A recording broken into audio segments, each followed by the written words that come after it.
Akashvani Devikulam spice FM.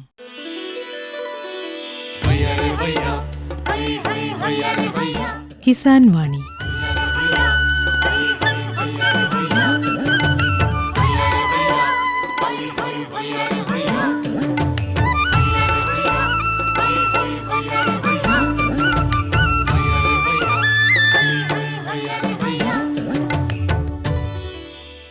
എല്ലാ ശ്രോതാക്കൾക്കും കിസാൻ വാണിയിലേക്ക് സ്വാഗതം. ഈ പരിപാടിയുടെ പ്രായോജകർ കേന്ദ്ര കൃഷി കർഷകക്ഷേമ മന്ത്രാലയം, ഭാരത സർക്കാർ. हर जोखिम से निकल कर फसल आए, सुरक्षित हो जाए, फसल बीमा से हर किसान अब आत्मनिर्भर हो जाए। संकट के समय प्रधानमंत्री फसल बीमा योजना किसानों के लिए वरदान है। अब सूखा पड़े या बाढ़ आ जाए कोई डर नहीं, अब ओले पड़े या कीट पतंगे फसल खा जाए कोई फिक्र नहीं, क्योंकि हमने लिया है प्रधानमंत्री फसल बीमा। बुआई से फसल कटाई तक हर जोखिम का दावा, न्यूनतम प्रीमियम पर अधिकतम भुगतान का वादा। योजना से हर साल जुड़ रहे हैं 5 करोड़ से ज्यादा किसान। अब आपकी है बारी। नजदीकी कृषि कार्यालय, सहकारी समिति, बैंक शाखा, अधिकृत बीमा कंपनी या जन सेवा केंद्र में स्वेच्छा से करा सकते हैं पंजीकरण। फसल बीमा पोर्टल या फसल बीमा ऐप द्वारा भी कराया जा सकता है पंजीकरण। प्रधानमंत्री फसल बीमा योजना, आपकी फसलों का संपूर्ण सुरक्षा कवच। कृषि एवं किसान कल्याण मंत्रालय, भारत सरकार।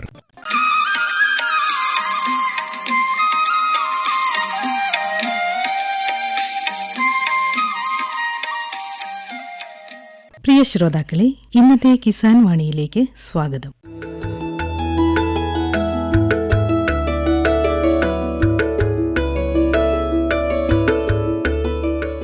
പള്ളിവാസൽ ഗ്രാമപഞ്ചായത്തിലെ അമ്പഴച്ചാലിൽ സമ്മിശ്ര കൃഷിയിൽ ഏർപ്പെട്ടിരിക്കുന്ന മാതൃകാ കർഷകനായ ശ്രീ KJ ജോർജ് കളരിയാമക്കൽ തന്റെ കാർഷിക പ്രവർത്തനങ്ങളെപ്പറ്റി സംസാരിക്കുകയാണ് ഇന്നത്തെ കിസാൻ വാണിയിൽ.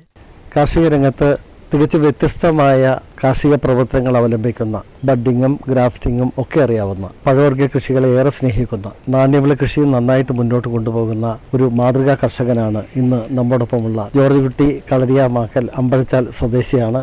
ചേട്ടാ നമസ്കാരം. എന്തൊക്കെയാണ് അങ്ങയുടെ കാർഷിക പ്രവർത്തനങ്ങൾ? ഞാൻ 26 വയസ്സ് പ്രായമുള്ളപ്പോൾ വന്നൊരു ആളാണ്. ഇവിടെ വന്നാണ് ഞാൻ കല്യാണമൊക്കെ കഴിക്കുന്നത്. എനിക്കൊരു 3 ഏക്കർ സ്ഥലം ഇവിടെയുണ്ട്. പുഴയറമ്പാണ്. എൻ്റെ സ്വദേശം പാലായിരുന്നു. മിഞ്ചി താലൂക്കിൽ നിന്ന് ഞാനിവിടെ കൃഷിയോടുള്ള ആവശ്യം കയറി വന്നതാണ്. ഇവിടെ വന്ന് ഞങ്ങളുടെ ആദ്യത്തെ ഇതെന്ന് പറഞ്ഞാൽ കുരുമുളക് കൃഷിയായിരുന്നു. കുരുമുളകിൽ നല്ലൊരു വില നമുക്ക് കിട്ടുകയൊക്കെ ചെയ്തു. 83-84 കാലഘട്ടത്തിൽ വരൾച്ചയോടുകൂടിയാണ് കുരുമുളകിന് ഇവിടെ മൃതവാട്ടം കൂടുതൽ പിടിച്ചത്. അതിനുശേഷം എങ്കിലും കുരുമുളകിനെ ഉപേക്ഷിച്ചിട്ടില്ല.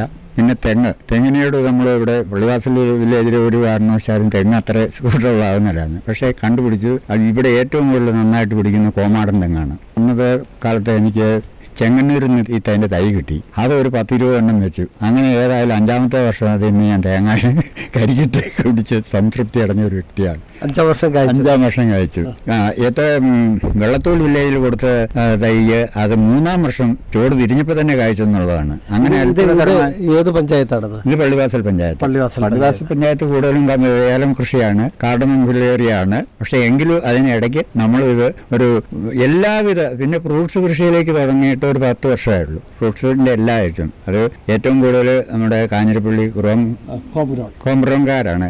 അവരുടെ തൈകളാണ് ഞാൻ ഏറ്റവും കൂടുതൽ ഇഷ്ടപ്പെട്ടതും ഉപയോഗിച്ചതും. അതിൽ നിന്ന് റംബുട്ടാൻ എന്ന് പറയുന്ന സാധനത്തെ 45 കൊല്ലം മുമ്പ് റംബുട്ടാൻ തൃശ്ശൂരിൽ നിന്ന് ഞാനിവിടെ കൊണ്ടുവന്നിട്ട് നാടൻ റംബുട്ടാൻ വെച്ച് 100-150 കിലോ അതിൽ നിന്ന് വിളവ് കിട്ടിയിട്ടുള്ളതാണ്. അതിനുശേഷമാണ് ബഡ് വന്നത്. ആ ബഡിനോട് കൂടി പിന്നെ NIT പല വെറൈറ്റികൾ വന്നു, മഞ്ഞ വന്നു, പല സാധനങ്ങളും വന്നു. അതിൽ നിന്നെല്ലാം വ്യത്യസ്തമായിട്ട് കൃഷിഭവനിൻ്റെ എല്ലാ ഇതിലും നമ്മൾ ചിങ്ങ 1-ാം തീയതി ആ പരിപാടിക്ക് വേണ്ടിയിട്ട് കൊടുക്കുകയും അത് ഇതൊക്കെ ചെയ്ത് ഞങ്ങൾ അത് ഗംഭീരമായ ഒരു വിജയമായിരുന്നു റംബുട്ടാൻ വന്നു. അതിനുശേഷമാണ് ഇത് ആദ്യം ഇവിടെ ആൾക്കാർ ചോദിച്ചു മുളമൈലാഞ്ചി എന്തിനാന്നാ ചോദിച്ചത്. പക്ഷേ കഴിച്ചു കഴിഞ്ഞപ്പോഴാണ് എല്ലാവർക്കും അത് താല്പര്യമുണ്ടായത്. അങ്ങനെ ആ കൃഷി വിപുലമാക്കി അതിൽ നിന്ന് ഇന്ന് വളരെയധികം പിള്ളേർക്ക് ഊഞ്ഞാലാടാവുന്ന രീതിയിൽ അതിനെ ഡിസൈൻ ചെയ്ത് വെറും ഒരു മരമായിട്ട് മാത്രമല്ല അത് വീഡിയോയിലൊക്കെ വന്നിട്ടുള്ളതാണ്. എന്തായാലും ജോർജ് പിടിച്ചേട്ടന്റെ ഈ കൃഷിയിടത്തില് ഇത്തരത്തിലുള്ള, അതായത് നമ്മൾ ഓരോ പ്രദേശത്തെത്തുമ്പോൾ ആ പ്രദേശത്തിനിണങ്ങിയ കൃഷി എന്താണെന്ന് ആലോചിക്കുന്നു. അങ്ങ് പറഞ്ഞ പോലെ തന്നെ ഏലകൃഷിയിൽ കൂടുതൽ ശ്രദ്ധിക്കുന്ന ഒരു മേഖലയാണിത് അല്ലേ? ആ മേഖലയിലാണ് അങ്ങ് ഇത്തരത്തിലുള്ള പഴവർഗ്ഗ കൃഷി ആരംഭിച്ചത്. പഴവർഗ്ഗ കൃഷിയിൽ കൂടുതലായി ശ്രദ്ധിക്കാൻ തുടങ്ങിയിട്ട് 10 വർഷമേ ആയിട്ടുള്ളൂ. അതേ ഉള്ളൂ, 10 വർഷത്തെ ഇതേ ഉള്ളൂ. അതിൽ പുതിയ പുതിയ വെറൈറ്റികൾ ഏതെല്ലാം അവസാനം നമ്മുടെ മലേഷ്യൻ ഫ്രൂട്ടായ ദുരിയാൻ വരെയും കൊണ്ടുവന്ന് ഞാൻ ഇവിടെ കഴിച്ചിട്ടുണ്ട്. അതൊരു ഭയങ്കര സംഭവമായി. പുലോസാനൊക്കെ ഉണ്ടോ? പുലോസാനുണ്ട്. നിങ്ങൾ ചോദിക്കുന്നതൊക്കെ എന്തുകൊണ്ടെന്ന് ചോദിച്ചാൽ അവരെന്തെങ്കിലുണ്ട്. ഏകദേശം എത്ര ഇനം പഴവർഗ്ഗങ്ങളുണ്ട്? അതിന്റെ എണ്ണം പറയാൻ പറ്റത്തില്ല. എന്ത് കിട്ടിയാലും അപ്പോൾ ഏത് നഴ്സറി ചെന്നാലും കേരളത്തിലെ സുപ്രധാന നഴ്സറി കൂടെ എല്ലാം നമ്മൾ പോയി. അപ്പൊ അങ്ങയുടെ ഈ പഴവർഗ്ഗ കൃഷി വളരെ വിജയകരമായിട്ട് മുന്നോട്ട് പോകുന്നു. മാത്രമല്ല അങ്ങക്ക് ഒരു അന്വേഷണാത്മകതയുണ്ട്. ഇത് എന്തു കണ്ടാലും അതിന്റെ ഗുണം മനസ്സിലാക്കിയിട്ട് അത് വളരുന്ന പ്രദേശം എത്തരത്തിലുള്ളതാണെന്ന് മനസ്സിലാക്കിയിട്ട് അത് തന്റെ കൃഷിയിടത്തിൽ എത്തരത്തിൽ വളർത്തണം എന്നുള്ള എല്ലാ കാര്യങ്ങളും മനസ്സിലാക്കിക്കൊണ്ട് അത്യുൽപാദന ശേഷിയുള്ള ഇനങ്ങളാണ് അങ്ങ് തിരഞ്ഞെടുക്കാറ്. കുരുമുളകിനെ കുറിച്ച് അങ്ങ് ഒരുപാട് നിരീക്ഷണങ്ങൾ നടത്തുന്ന ഒരാളാണ്. കുരുമുളക് ഇപ്പോൾ നമുക്ക് ഈ ദുർദവാട്ടം പോലുള്ള ഇത് വന്നതോടുകൂടി കുരുമുളക് ഏലത്തിന്റെ വിലയും കാര്യങ്ങളും ഒക്കെ ആൾക്കാർ കുരുമുളകിനെ വളരെയധികം പുറകോട്ട് തള്ളിക്കളഞ്ഞു. കാരണം നിരാശയാണ്, കാരണം കേടുപിടിച്ചു പോവുകയാണ്. പക്ഷേ പുതിയതായിട്ട് ഇതിൽ നിന്ന് വെച്ചാൽ കുറ്റിക്കുരുമുളകിൽ നിന്ന് നമുക്ക് അധികമായ നമ്മുടെ വീടിന്റെ മുറ്റത്താണെങ്കിലും പിടിപ്പിച്ച അത് തീർച്ചയായിട്ടും നമുക്ക് ഉപകാരപ്രദമായിട്ടുള്ള ഒരു ഇതാണ് എന്നും മുളക്. പക്ഷേ ഒരു ബുദ്ധിമുട്ടുള്ളത് എന്താണെന്ന് വെച്ച് കഴിഞ്ഞാൽ വർഷകാലത്ത് എല്ലാ മാസങ്ങളിലും ഉണ്ടാവുകയും ചെയ്യും. പക്ഷേ അത് ഉണക്കിയെടുക്കാനുള്ള ബുദ്ധിമുട്ടാണ്. അതിന് നമുക്ക് അടിയന്തരമായിട്ട് വേണ്ടത് ഒരു ട്രെയറാണ് വേണ്ടത്. അതിന് ചെലവ് കുറഞ്ഞ ഒരു ട്രെയർ നമ്മൾ സംഘടിപ്പിക്കുകയും അതിനെപ്പറ്റി പോയി പഠിക്കുകയും ചെയ്ത് അത് തന്നെ ആ ട്രെയർ കൊണ്ടുവന്ന് ആ ട്രെയറിൽ ഈ വർഷം എനിക്ക് 70 കോടിയിൽ നിന്ന് 21 കിലോ മുളക് കിട്ടി. 221 കിലോ മുളക് കിട്ടി. അത് ഞാൻ മെയിനായിട്ട് കൃഷി ചെയ്തിരിക്കുന്ന കൊമ്പുക കുരുമുളകാണ്. കൊമ്പുക കുരുമുളക് എന്ന് പറയുന്നത് നമ്മുടെ നാടൻ രീതിയിലുള്ള പഴയ കരിമുണ്ടയുടെ വർക്കത്തിൽപ്പെട്ടതാണ്. അത് തിരി നീണ്ട 133 മണി 135 വരെ മണി ഉണ്ടാകുന്ന ഒരു കുരുമുളക് ഇനമാണ്. അത് വളരെയധികം ഒരു ആകർഷണീയമായ തന്നെ. കരിമുണ്ടയൊക്കെ കേട് പിടിച്ചു പോകുന്ന എല്ലാവരും പറയുമെങ്കിലും കുറ്റിക്കുരുമുളകിന് ഏറ്റവും അനുയോജ്യമായ ഒരു ഇതാണ് കരിമുണ്ടയുടെ വർക്കത്തിൽപ്പെട്ട ഈ കൊടി കുമ്പുകൻ കാഞ്ഞിരപ്പള്ളിയിൽ നിന്ന് നമ്മൾ ഒരു കോടിത്തലയ്ക്ക് അതിന് 60 രൂപ വില കൊടുത്താണ്. ഇത്രയും വലിയ വില കൊടുത്ത് മേടിക്കുന്നതിന് കൃഷിക്കാർ വളരെയധികം പുറകോട്ട്. പക്ഷേ എന്നെ അറിയുന്ന എന്നെ സ്നേഹിക്കുന്ന ആൾക്കാർ എൻ്റെ കൂട്ടത്തിൽ പങ്കെടുത്ത് അവർക്കും അത് ഏറ്റവും കൂടുതൽ മെച്ചമായി. ഇന്നിപ്പോൾ ഞങ്ങളുടെ റേഞ്ചിൽ ഏറ്റവും കൂടുതൽ ആ കുരുമുളകിനോട് താല്പര്യമുള്ള ആൾക്കാരാണ്. അത് നമുക്ക് നേരിട്ട് വന്ന് കാണാനും അത് ഈ കുറ്റിക്കുരുമുളക് ഗ്രാഫ്റ്റിംഗ് എല്ലാം അറിയാം. അതെല്ലാം ഞാൻ ചെറുപ്പം മുതലേ റബ്ബർ ബഡ് ചെയ്യുമായിരുന്നു. അതിൽ നിന്നാണ് ഈ കുരുമുളകിലേക്ക് ഇത് വന്നു കഴിഞ്ഞപ്പോൾ ഓരോരുത്തോട് നമ്മുടെ വർക്കിച്ചിന് വാനിലയുടെ ഏറ്റവും കൂടുതൽ ഇത് കൃഷി ചെയ്ത പുള്ളിയായിട്ട് എനിക്ക് ബന്ധപ്പെടാനും പുള്ളിയുടെ തോട്ടം പോയി കാണാനും സാധിച്ചു. 30 സെന്റിലും 3000 ചില്ലാനും കൊടി പുള്ളി പ്ലാന്റ് ഇത് ചെയ്യിക്കുന്ന കണ്ടു. ഡ്രമ്മിനകത്താണ് ഈ കൊടിത്തല വെച്ച് ഈ ടിപ്പിലി വെച്ച് പിടിപ്പിച്ച് അതിൽ ഗ്രാഫ്റ്റ് ചെയ്ത് വളർത്തിയിരിക്കുന്നത്. അത് വളരെ രസകരമായ ഒരു ഇതാണ്. ഏത് സമയത്തും നമുക്ക് അത് ഉപയോഗിക്കാനും അതൊക്കെ ഇനിയിപ്പോൾ പച്ചക്കുരുമുളക് അരച്ച ഒരു മീൻ വറുത്ത് കഴിച്ചാൽ തന്നെ എന്തൊരു ടേസ്റ്റ്. അതുകൊണ്ട് വരുന്ന റിസോർട്ടുകാർക്ക് എല്ലാം ഇഷ്ടപ്പെട്ട ഇതാണ്. എന്നും പച്ചക്കുരുമുളക് നമുക്ക് ഒരിക്കലും കിട്ടില്ല. പക്ഷേ എന്തായാലും ഈ കുരുമുളക് ഒരു ഭയങ്കര വിജയമാണ്. അത് എല്ലാവരും അത് കൃഷി ചെയ്യണമെന്നും ആണ് എനിക്ക് അതിന്റെ ഏറ്റവും വലിയ തൈകൾ ഉത്പാദിപ്പിച്ച് കൊടുക്കുന്നുണ്ട്. എനിക്ക് 10,000-2000 തൈക്കും മറ്റും ആലപ്പുഴയിൽ നിന്നൊക്കെ ഓർഡർ വന്നു. പക്ഷേ നമുക്കത് ചെയ്ത് സാധിക്കാൻ പറ്റില്ല. പ്രായം ഒന്ന്. രണ്ടാമത്തെ പ്രശ്നം എന്താണെന്ന് വെച്ച് കഴിഞ്ഞാൽ ഇപ്പോഴത്തെ വർദ്ധിച്ച കൂലിച്ചെലവും ഇതെല്ലാം വെച്ച് നോക്കുമ്പോൾ അത് ഒരു കർഷകനെ ഇത് ബോധ്യപ്പെടുത്തിയാൽ മാത്രമേ നമുക്കത് എന്ത് ഇതിലാണെങ്കിലും വിൽക്കാൻ പറ്റുള്ളൂ. എന്തായാലും ഭാവി പ്രതീക്ഷയാണത്. കാരണം ഇപ്പൊ നമ്മൾ മരങ്ങളിലൊക്കെ കുരുമുളക് കൃഷി ചെയ്യാറുണ്ട്. ആ കുരുമുളകെല്ലാം വളർന്ന് വന്നു കഴിയുമ്പോഴേക്കും ദ്രുതവാട്ടം പോലെയുള്ള പ്രശ്നങ്ങളൊക്കെ ഉണ്ടാവുന്നു. പക്ഷെ കുരുമുളകിന് അങ്ങനെ കേടൊന്നും ബാധിക്കാറില്ല. അല്ല, കുറ്റിക്കുരുമുളകിന് ഇതുവരെ അങ്ങനെ കണ്ടിട്ടില്ല. കാരണം ഏത് ചെതുമ്പ് വളവും നമ്മൾ എന്ത് കെടുമ്പ് വളവും കൊണ്ട് ഇതിന്റെ ചുവട്ടിലിടാം. കാരണം കുരുമുളക് മണ്ണുമായിട്ട് യാതൊരു ബന്ധമില്ല. ചിപ്പിലിയല്ലാണ്. പിന്നെ അതിനകത്തൊരു ന്യൂനത എന്നാന്ന് വെച്ച് കഴിഞ്ഞാൽ വെള്ളത്തിന്റെ ആവശ്യമുണ്ട്. വെള്ളം അതിന് ഒരാഴ്ചയിൽ ഒരു നനയെങ്കിലും കൊടുക്കാനുള്ള ഇതുണ്ട്. അതിൽ മിക്കവാറും ഉള്ളതിൽ ഫ്ലാറ്റിൽ താമസിക്കുന്ന ആൾക്കാർക്കാണെങ്കിലും വീടിന്റെ മുറ്റത്തും പരിസരത്തും ഒരു 10 ഡ്രമ്മിലെങ്കിലും ഇത് പിടിപ്പിച്ചാൽ നിങ്ങളുടെ വീട്ടാവശ്യത്തിനുള്ള കുരുമുളകാണ്. വിപണി നമ്മൾ കണക്ക് കൂട്ടണ്ട. അത് കാർഷിക രംഗത്ത് പണിയെടുക്കുന്നവർക്കും വലിയ തോട്ടം ആയിട്ട് പിടിപ്പിക്കുന്നവർക്കൊക്കെ അത് ഭാരിച്ച ചെലവുള്ള ഇതാണ്. നമുക്കൊരു പൂച്ചെടി പോലെ ഒരു കുരുമുളക് ചെടി കൂടിയിട്ട് നമ്മുടെ പൂന്തോട്ടത്തിൽ വെച്ച് കഴിഞ്ഞാൽ നമുക്ക് അതിൽ നിന്ന് നമുക്ക് കിട്ടുന്ന ഒരു ആദായം നമ്മുടെ ദൈനംദിന ആവശ്യങ്ങൾക്ക് ആരെ ആശ്രയിക്കേണ്ട കാര്യമില്ല. വിദേശത്ത് മിക്കവാറും ഉള്ള കുടുംബങ്ങളുടെ എല്ലാം മക്കൾ വിദേശത്താണ്. അവരൊക്കെ ഏറ്റവും കൂടുതൽ ഇഷ്ടപ്പെടുന്നത് കുരുമുളകാണ്. കുരുമുളകിന്റെ ഭാവി എന്നതിനെ പറ്റി ഇനി അധികം നമുക്ക് ആകുലപ്പെടേണ്ട കാര്യമില്ല. വളരെയധികം മുന്നോട്ട് ഇത് കുതിക്കുന്ന ഒരു ഇതാണ്. കാരണം ഉൽപാദനത്തിന്റെ കാര്യത്തിൽ നമ്മൾ കേരളത്തിൽ വളരെയധികം കുറഞ്ഞു പോയിട്ടുണ്ട്. മറ്റു സ്റ്റേറ്റുകാരൊക്കെ ഇത് കൈയടക്കി കഴിഞ്ഞു. ഈ കാഞ്ഞിരപ്പള്ളിയിൽ ഉൽപ്പാദിപ്പിക്കുന്ന തൈ കൂടുതലും പോകുന്നത് കർണാടകത്തിലേക്കാണ്. അപ്പോൾ എന്നെ സംബന്ധിച്ച് ഞാൻ ഞാനിതൊരു പരീക്ഷണാടിസ്ഥാനത്തിൽ ഒരു 10-500 എണ്ണം ഫിറ്റ് ചെയ്തിട്ടുണ്ട്. പക്ഷേ അതില്ലാത്ത ആൾക്കാരെല്ലാം വന്ന് തൃശ്ശൂർ മേഖലയിൽ നിന്ന് വന്ന കൃഷിഭവനിലെ ആൾക്കാരും ഒക്കെ വന്ന് ഇത് കണ്ട് എല്ലാവർക്കും താല്പര്യം. എല്ലാവരും എന്നോട് കടുത്ത ഓർഡറാണ് ചോദിക്കുന്നത്. ഈ വർക്കച്ചൻ അന്ന് എന്നോട് പറഞ്ഞിട്ടുണ്ടായിരുന്നു, നിങ്ങളുടെ ഹൈറേഞ്ചിൽ ഒരു വിപ്ലവകരമായ ഒരു മാറ്റം ഇതിന് നിങ്ങൾക്ക് വരുത്താൻ സാധിക്കുമെന്ന് പറഞ്ഞാൽ അങ്ങേരുടെ ഒരു പ്രത്യേക ഒരു ഇത് നമുക്ക് കിട്ടിയിട്ടുണ്ടായിരുന്നു. അത് കൂടുതലായിട്ടും പുള്ളിയുടെ ആ വാക്കുകൾ ഞാൻ അർത്ഥവത്തായിട്ട് ഇപ്പോൾ ഫലവത്തായിട്ട് കാണുന്നു. തീർച്ചയായിട്ടും കൃഷിഭവന്റെയും കാർഷിക വിദഗ്ധരുടെയും എല്ലാ സപ്പോർട്ട് ജോർജ് കുട്ടിച്ചേട്ടന്റെ കാർഷിക പ്രവർത്തനങ്ങൾക്ക് പിന്തുണയായിട്ടുണ്ട്. ഇനി മറ്റൊരു കാര്യം ചോദിക്കാനുള്ളത്, തിപ്പല്ലിയിലാണോ ഗ്രാഫ്റ്റ് ചെയ്യാറ്? അതെ, തിപ്പല്ലിയിലാണ്. അത് ഗ്രാഫ്റ്റിംഗ് അത് 2 തരത്തിൽ ചെയ്യാം. മുകളിലേക്ക് വിടാനായിട്ട് മാത്രമുള്ള ഇത് നമുക്ക് മരത്തിൽ മുരിക്കും കാലയിലും ഒക്കെ ഫിറ്റ് ചെയ്യാനുള്ള ഇതും ഇതിനകത്ത് നിൽക്കുന്നത് കൊടിയുടെ കണ്ണിത്തല എടുത്ത് ഗ്രാഫ്റ്റ് ചെയ്യുകയാണ്. അത് പല വീഡിയോകളിൽ ഇപ്പോൾ ഇറങ്ങിയിട്ടുണ്ട്. പക്ഷേ അതെല്ലാം വളരെ ശ്രദ്ധയോടുകൂടി അത് കൈകാര്യം ചെയ്താൽ വളരെ എളുപ്പം ഏത് കൊച്ചു പിള്ളേർക്കും ചെയ്യാവുന്ന ഒരു ഇതാണ്. 5 വയസ്സുകാരോ 6 വയസ്സുകാരനോ എന്ത് വേണേലും ചെയ്യാം. ഒരു ചെറിയ കത്തിയും പ്ലാസ്റ്റിക്കും അത് അവൻ്റെ ഒരു മുഖം. അവൻ പറമ്പിൽ ഇറങ്ങുമ്പോൾ എപ്പോഴും ഇത് ഒട്ടിക്കാനുള്ള തൈകൾ ബ്രാഞ്ചുകൾ എപ്പോഴും നമുക്ക് ഉണ്ടായിക്കൊണ്ടിരിക്കും. ഒരു തിപ്പലിയുടെ ചുവട്ടിൽ നിന്നെന്ന് പറഞ്ഞാൽ വളരെയധികം ഇത് വരും, വളരെ ശാഖകളായിട്ട് തീർത്ത് ഒരു തേയില അവസാനം ഇത് വരുമ്പോൾ ഇതൊരു തേയിലച്ചെടി പോലെ റൗണ്ടിൽ അതിൽ നിറച്ചും പഴുത്ത മുളകളും പഴുക്കാത്തതും തിരിഞ്ഞതും എല്ലാം ആയിട്ട് നിൽക്കുന്നതിന്റെ മനോഹരമായ ഒരു കാഴ്ച ആരെയും ആകർഷിക്കും. ആരും അതിലൊന്ന് തൊട്ട് തലവടാതെ പോകില്ല. ജോർജ് കുട്ടിച്ചേട്ടാ, ഇപ്പൊ മാത്രമല്ല അങ്ങയുടെ ക്ഷീണത്തിലെത്തിക്കൊണ്ടാണ്, അങ്ങയുടെ വീട്ടിലെത്തിക്കൊണ്ടാണ് ഈ ശബ്ദലേഖനം നമ്മൾ പകർത്തുന്നത്. അപ്പോൾ ഇവിടെ ചുറ്റുവട്ടത്തിൽ കാണാൻ കഴിയുന്നത് നാണ്യവിളകള്, ഭക്ഷ്യവിളകള്, അതോടൊപ്പം തന്നെ പഴവർഗ്ഗ ചെടികള്. ഈ പഴവർഗ്ഗങ്ങളെ സംബന്ധിച്ച് പറയുമ്പോൾ നമുക്ക് മാർക്കറ്റിംഗ് ഒരു പ്രശ്നമല്ലേ? മാർക്കറ്റിംഗ് പ്രശ്നമാണ്. അതായത് നമുക്കാകെ ഇന്ന് ജനങ്ങളുടെ ഇടയിൽ വന്നിരിക്കുന്നത് ഡ്രാഗൺ ഫ്രൂട്ടും മറ്റേ റംബുട്ടാനുമാണ്. ഇത് രണ്ടുമേ നമുക്ക് മാർക്കറ്റിൽ ഒരു വിപണനമായിട്ടുള്ളൂ. ബാക്കി വരുന്ന നമ്മുടെ ഈ 4 മണിക്കൂർ മധുരം നിൽക്കുന്ന മറാക്കിൾ ഫ്രൂട്ട് പോലെയുള്ള സാധനങ്ങളൊക്കെ അതൊക്കെ എല്ലാവരും ഒന്ന് ചുമ്മാ ഒരു ആകർഷിക്കാനെന്നുള്ള അതൊരു വിപണിയായിട്ട് യാതൊരു സാധ്യതയില്ല. അതിന് വളരെ ബുദ്ധിമുട്ടാണ്. നമുക്ക് സംസ്കരിച്ച് വെക്കാൻ കഴിഞ്ഞാൽ പിന്നെ കുറച്ചുകൂടിയിട്ട് നമുക്ക് ഈ രംഗത്ത് ഇത് പ്രിസർവ് ചെയ്ത് വെക്കാൻ കഴിഞ്ഞാൽ ഇപ്പൊ സ്ക്വാഷ് ആയിട്ട്, ജാമായിട്ട്, ജ്യൂസായിട്ടൊക്കെ അങ്ങനെ മാറ്റാൻ പറ്റും.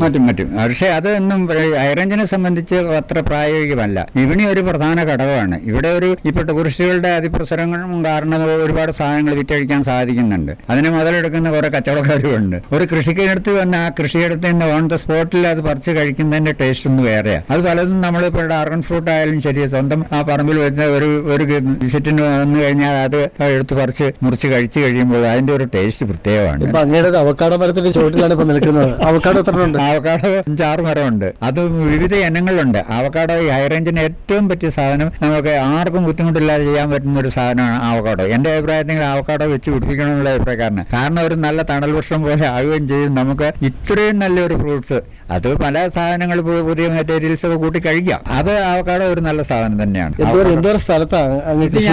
എനിക്ക് 2 ഏക്കർ 30 സെന്റ് സ്ഥലമുണ്ട്. അത് ആ പുഴയറമ്പാണ്. വെള്ളത്തിനും എല്ലാം ഞാൻ മൈനർ ഇറിഗേഷൻ പദ്ധതി എല്ലാം ചെയ്തു വെച്ചിരിക്കുകയാണ്. അതുകൊണ്ട് വേനൽ നമുക്കൊരു പ്രശ്നമല്ല.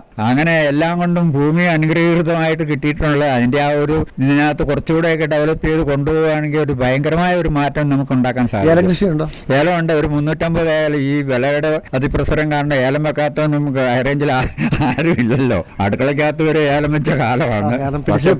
പിടിച്ചു നിൽക്കാൻ വേണ്ടി പലരും കുരുമുളകിന്റെ പരാജയത്തിൽ നിന്ന് ആണ് ഏലത്തിലേക്ക് തിരിഞ്ഞത്. പക്ഷെ അതും ഇപ്പൊ നിരാശയിലേക്ക് മാറി. പിന്നെയും തമ്മിപ്പതും തമ്മെന്ന് പറഞ്ഞാല് കുരുമുളകാണ്. സൂക്ഷിച്ചു വെക്കാനും സാധിക്കും. ഏലക്ക നമുക്ക് സൂക്ഷിച്ചു വെക്കാൻ പറ്റില്ല. പിന്നെ ഭയങ്കരമായ കീടനാശിനി. അതുകൊണ്ട് ഞാൻ എന്റേതായ ഒരു കുറച്ച് ഭാഗം ജൈവ കൃഷിക്ക് വേണ്ടിയിട്ട് മാത്രം മാറ്റി വെച്ചിരിക്കുകയാണ്. അതിൻ്റെ അകത്തെ തെങ്ങുകൾക്കും അതിനകത്തെ വാഴകൾക്കും അതിന്റെ ഒരു ഏത്തപ്പഴം മറ്റും നിന്നുമ്പോൾ അതിന്റെ ടേസ്റ്റ് അപ്പൊ തന്നെ നമുക്ക് അറിയാൻ പറ്റുന്നുണ്ട്. അതുകൊണ്ട് ജൈവ കൃഷിയിലേക്ക് കൂടുതലായിട്ട് ശ്രദ്ധിച്ച്, അത് തന്നെയല്ല ഡ്രാഗൺ ഫ്രൂട്ടിലേക്കും ശ്രദ്ധിച്ച്. ഡ്രാഗൺ ഫ്രൂട്ടും ഉണ്ടല്ലേ? ആദ്യമായിട്ട് എനിക്ക് അതിന്റെ വിളവെടുത്ത് തന്റെ കൊച്ചുമക്കൾക്കെല്ലാം കൊടുത്ത് അവർക്കെല്ലാം വളരെ ആണെന്നുണ്ടായി. അതിന്റെ പുതിയ വെറൈറ്റികൾ തപ്പി ഞാൻ ഓടി അവസാനം മഞ്ഞയിലേക്ക് വരെ കടന്നിട്ടുണ്ട്. മഞ്ഞ വരെയും കൊണ്ടുവന്ന് ഇത് വെച്ച് പിടിപ്പിച്ചിട്ടുണ്ട്. എന്തായാലും ഇവിടെ ഈ ജൈവ രീതിയിലുള്ള പരിപാലനമാണ്. ജൈവ പരിപാലനത്തിന് നമുക്ക് ഏറ്റവും കൂടുതൽ ആവശ്യം ആയിട്ടുള്ളത് നാടൻ പശുവും ചാണകവുമാണ്. ഏറ്റവും നല്ലത് ചാണകമായിട്ട്. എല്ലാവരും ചാണകത്തെ കുറ്റം പറയുമെങ്കിലും ചാണകമായിട്ടൊന്ന് കൃഷിക്കും പച്ചക്കറിക്കും വളരെയധികം ഇതാണ്. എനിക്ക് ഗ്രീൻ ഹൗസ് ഉണ്ട്. ഞാൻ പച്ചക്കറിയൊക്കെ ഓണക്കാലത്ത് ഒരുപാട് കൃഷി ചെയ്തിട്ടുള്ളതാണ്. ഇവിടെ ഹൈറേഞ്ചിനെ സംബന്ധിച്ച് ബീൻസ് ആണ് ലാഭകരമായിട്ട് ചെയ്യാൻ പറ്റുന്നത്. ബീൻസ് ആണ്.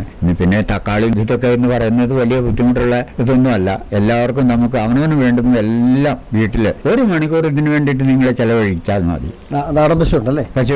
പശുവും ചാണകവും മൂത്രവുമാണ് ഏറ്റവും നമുക്ക് പ്രയോജനപരമായിട്ടുള്ളത്. ബാക്കി രാസവളത്തിന്റെ രുചിയിൽ അറിയണമെങ്കിൽ ഇത് രണ്ടും വെറൈറ്റി മാറ്റി കൃഷി ചെയ്ത് നോക്കണം. കുറച്ച് രാസവളം ഉപയോഗിക്കുക, മറ്റത് ജൈവവും ചെയ്യുക. ഇതിന്റെ രുചി എന്ന് പറയുന്നത് ഇന്നത്തെ തലമുറയ്ക്ക് അറിയത്തില്ല. അത് പഴയ ആൾക്കാർക്കേ അറിയത്തുള്ളൂ. ഒരു ചക്കപ്പഴം നിന്നാലും ഒരു മാമ്പഴം നിന്നാലും അതിന്റെ രുചി എന്താണെന്നുള്ളത് മനസ്സിലാക്കണമെങ്കിൽ അത് പഴയ തലമുറയ്ക്കാണ്. പുതിയതിനുള്ളവർക്കെല്ലാം ഈ എന്താ പറയുന്നത് ഫാസ്റ്റ് ഫുഡ് സംസ്കാരമാണ്. എന്തായാലും ഇവിടേക്ക് വരുമ്പോൾ തന്നെ വളരെ ഐശ്വര്യപൂർണ്ണമായിട്ടുള്ളൊരു കാഴ്ചവട്ടങ്ങളാണ് ജോർജ് കുട്ടിച്ചേട്ടന്റെ കൃഷിയിടത്തിൽ എമ്പാടുമുള്ളത്, വീടിന്റെ ചുറ്റുവട്ടത്തിലുള്ളത്. ഏതെല്ലാം ഫലവൃക്ഷങ്ങളുണ്ട്, ഏതെല്ലാം പഴവർഗ്ഗ വിളകളുണ്ടെന്ന് ചോദിച്ചു കഴിഞ്ഞാൽ നിങ്ങൾ ചോദിക്കുന്നത് എല്ലാം എന്റെ കൃഷിയിടത്തിലുണ്ടെന്ന് പറയുന്ന ഒരാളാണ് ജോർജ് കുട്ടിച്ചേട്ടൻ. വീട്ടുവിശേഷങ്ങൾ, വീട്ടിലാരൊക്കെ ഉണ്ട്? വീട്ടിൽ ഞാൻ ഇവിടെ വന്ന ഹൈറേഞ്ചിൽ ആണ് കല്യാണം കഴിച്ചത്.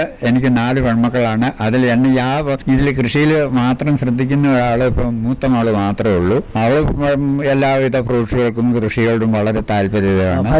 ഭാര്യയുടെ പേര് സോഫി. എൻ്റെ ഭാര്യ ഒരു നേഴ്സായിരുന്നു. എങ്കിലും അവള് ഈ കൃഷി രംഗത്തേക്ക് തിരിച്ചു കൊണ്ടുവന്ന് അവൾ വളരെയധികം സപ്പോർട്ട് ചെയ്തുകൊണ്ട് മാത്രമാണ് ഞങ്ങൾക്ക് ഈ ഡെവലപ്പ് ഉണ്ടായത്. 2 പേര് നേഴ്സുമാരുണ്ട്. പെൺമക്കളൊക്കെ എവിടെയാണ് വിവാഹം കഴിച്ച് വെച്ചിരിക്കുന്നത്? ദേവികുളം താലൂക്ക് മുതൽ തിരുവനന്തപുരം ജില്ല വരെ പോയിട്ടുണ്ട്. ചങ്ങനാശ്ശേരി, കൂത്താട്ടോളം, തിരുവനന്തപുരം.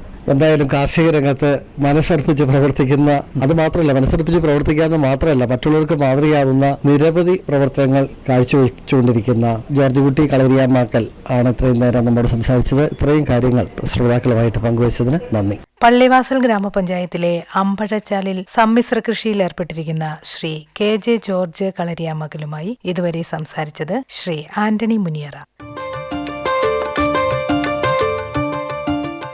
പ്രധാൻമന്ത്രി കിസാൻ സമ്മാൻ നിധി ഈ പദ്ധതിയിൻ കീഴിൽ 2 ഹെക്ടർ വരെ കൈവശ ഭൂമിയുള്ള കർഷക കുടുംബത്തിന് 6000 രൂപ പ്രതിവർഷം നൽകുന്നതായിരിക്കും. അർഹരായ കർഷകർക്ക് 2000 രൂപ വീതം 3 തവണകളായി നേരിട്ട് അവരുടെ അക്കൗണ്ടിൽ നിക്ഷേപിക്കുന്നതായിരിക്കും. ഈ ചെറുകിട നാമമാത്ര കർഷക കുടുംബങ്ങളെ സംസ്ഥാന സർക്കാർ തെരഞ്ഞെടുത്തുകൊണ്ടിരിക്കുകയാണ്. ഈ പദ്ധതിയുടെ മുഴുവൻ ചെലവും ഭാരത സർക്കാരാണ് വഹിക്കുന്നത്. പ്രധാനമന്ത്രി കിസാൻ സമ്മാൻ നിധി കർഷകരുടെ കൃഷിപരമായ പുതിയ അഭിമാനം. കൃഷി കർഷക ക്ഷേമ മന്ത്രാലയം, ഭാരത സർക്കാരിൽ നിന്ന് ജനതാൽപര്യാർത്ഥം.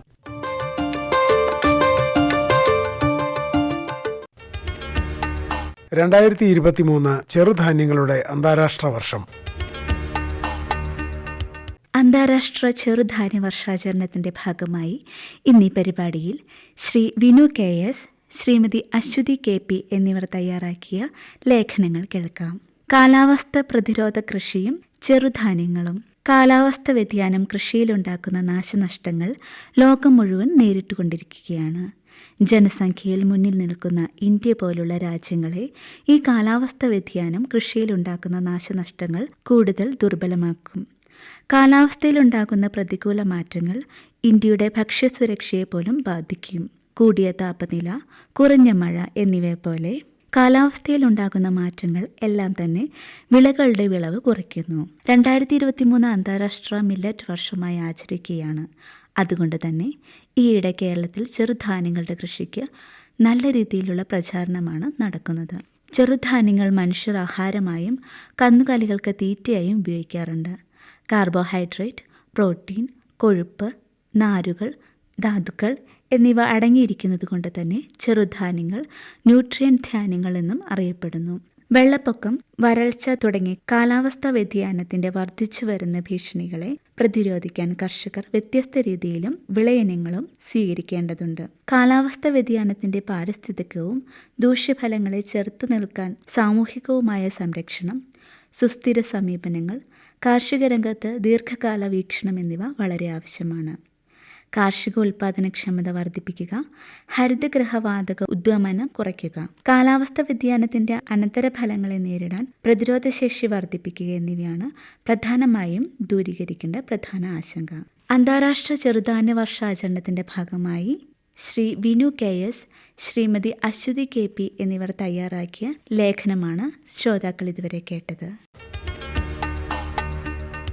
നിങ്ങൾ കേട്ടത് 2023 ചെറുധാന്യങ്ങളുടെ അന്താരാഷ്ട്ര വർഷം. श्री अन्न की खेती खुशियां है देती। माननीय प्रधानमंत्री जी की दूरदर्शी सोच का ही परिणाम है कि दुनिया में श्री अन्न की मांग बढ़ने लगी है, जिसका सीधा लाभ श्री अन्न उत्पादक किसानों को मिल रहा है। भारत में मिलेट्स के अनेक प्रकार हैं, अनेक नाम है। उसके प्रोत्साहन के लिए भी अनेकविध योजनाएं बनाई गई हैं। इसलिए अब इस सुपर फूड को दी गई प्राथमिकता से देश के छोटे किसानों, हमारे आदिवासी भाई बहन जो किसानी करते हैं उनको आर्थिक संबल मिलेगा और देशवासियों को एक स्वस्थ जीवन मिलेगा। माननीय प्रधानमंत्री नरेंद्र मोदी जी के नेतृत्व में सरकार द्वारा किए गए प्रयासों का परिणाम है कि आज देश के किसान श्री अन्न की खेती के लिए न सिर्फ प्रोत्साहित हुए हैं बल्कि उन्होंने सफलता की नई कहानियां रचनी भी शुरू कर दी हैं। कर्नाटक राज्य के मैसूर जिले के गोपालपुरा गांव के सिद्धगौड़ा एक ऐसे प्रगतिशील श्री अन्न किसान हैं जिन्होंने अपनी लगन और मेहनत से अपनी एक अलग पहचान बनाई है। आज सिद्धगौड़ा गोपालपुरा गांव के तमाम किसानों के लिए एक आदर्श हैं। सिद्धगौड़ा ने इंटीग्रेटेड फार्मिंग सिस्टम को अपनाकर वर्ष 2020-21 में अपनी आय दोगुनी की है। पहले आप श्री अन्न बिखेर कर खेती करते थे तो 14,000 रुपए प्रति एकड़ की कमाई करते थे, लेकिन क्यारी की तरह लाइन लाइन से रागी की फसल को उगाकर आपने 28,000 रुपए प्रति एकड़ का लाभ प्राप्त किया है। लाइन में रागी की बुआई करने के कारण सिद्धगौड़ा ने प्रति हेक्टेयर 9 क्विंटल रागी और अंतर फसल के तौर पर 4 क्विंटल दाल की फसल पैदा की। कृषि विभाग के अधिकारियों द्वारा गांव में की गई चर्चा के दौरान आपने रागी की लाइन बुआई और इंटीग्रेटेड फार्मिंग के बारे में जाना। लाइन में बुआई बेहतर अंकुरण सुनिश्चित करती है और इसमें बीज की आवश्यकता भी कम होती है। साथ ही इसमें खरपतवार का बेहतर प्रबंधन संभव है, जिससे उत्पादकता और कमाई में वृद्धि होती है। 6 एकड़ में हम रागी उगाते हैं। पहले बिखेर कर उगाते थे, लेकिन वो सही उपज नहीं दिया। बाद में हमने कृषि अधिकारी से मदद ली, गाय का गोबर डाला, इससे हमें अच्छी फसल मिली, जिससे बेच के हमें बहुत लाभ मिला। पहले 6 क्विंटल रागी मिलता था, अभी 15 से 20 क्विंटल रागी मिलता है। 10 क्विंटल दाल, ये सब भी हमने उगाया। सिद्धगौड़ा की तरह ही कर्नाटक राज्य के तुमकुर जिले के हेमदोर गांव के एक लाभार्थी किसान हैं एच.के. रघु। एच.के. रघु अपने खेतों में तो सावा की खेती करते ही हैं, साथ ही जमीनों को लीज पर लेकर रागी भी उगाते हैं। एच.के. रघु ने अपनी प्राइमरी प्रोसेसिंग मशीनें भी लगाई हैं। रघु के यहाँ किसान अपने श्री अन्न की प्रोसेसिंग भी कराने आते हैं। रघु श्री अन्न की प्रोसेसिंग के बाद उन्हें पैक करते हैं, जिन्हें लोग उनसे खरीदने आते हैं। साथ ही वो पैक्ड श्री अन्न की मार्केटिंग शहरों में भी करते हैं। जो भी मैं ग्रो कर रहा हूँ उसे अपना ही मिल में तैयार करता हूँ और बेचता हूँ। अगर मैं सिर्फ रॉ मटेरियल बेचूंगा तो मेरा लाभ कम होगा। हम तैयार किया हुआ सावा को बेचेंगे तो लाभ ज्यादा है, 25% एक्स्ट्रा मिलता है लाभ। एच.के. रघु आसपास के किसानों को श्री अन्न की खेती के लिए प्रेरित भी करते हैं। तुमकुर जिले के भूपसेंद्रा गांव के किसान कृष्णप्पा डी ज्वार और कोडो की खेती करते हैं।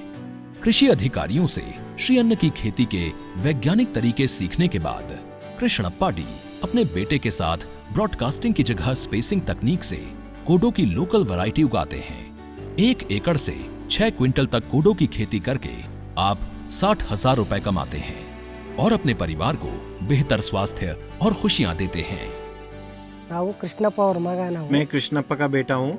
पिछले बार 2 एकड़ में हमने कोडो ग्रो किया, 16 क्विंटल मिला।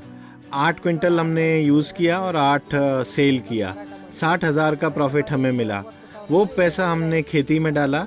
इस साल फिर हमने कोडो किया है। कृषि अधिकारी से हमें अच्छी सलाह मिली, कौन सा गोबर डालना है करके उन्होंने बताया। कोडो के बीच में हमने तुअर दाल डाली, जिससे हमें और लाभ मिल गया, इसलिए हमने अंतर फसल के तौर पर तुअर दाल को डाला। श्री अन्न की खेती के पारंपरिक तरीकों की जगह वैज्ञानिक तरीके अपनाने से देश भर में किसानों के चेहरों पर खुशहाली आ रही है।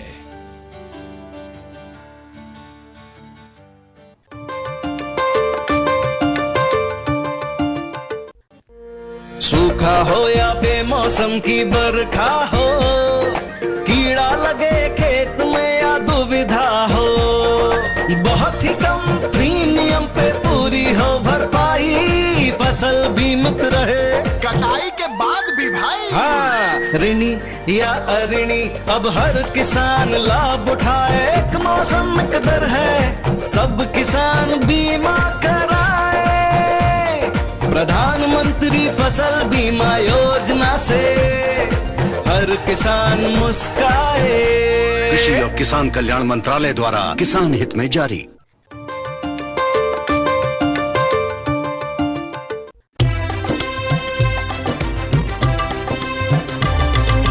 സഹകരണത്തിൻ ബലത്തിൽ വികാസത്തിനു ചുവടു വയ്ക്കാം. ജനപങ്കാളിത്തകരുത്തുമായി മുന്നോട്ടെന്നും നീങ്ങുക നാം. ജനകോടിയിൽ ഈ വിപ്ലവം ഉണർത്തിയല്ലോ വിശ്വാസം.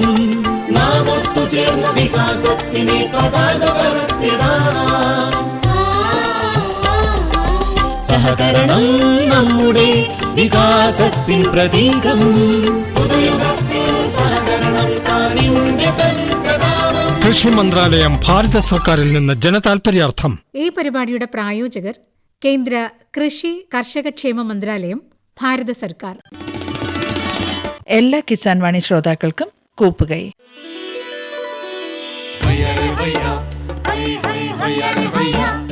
കിസാൻ വാണി സമാപിക്കുന്നു.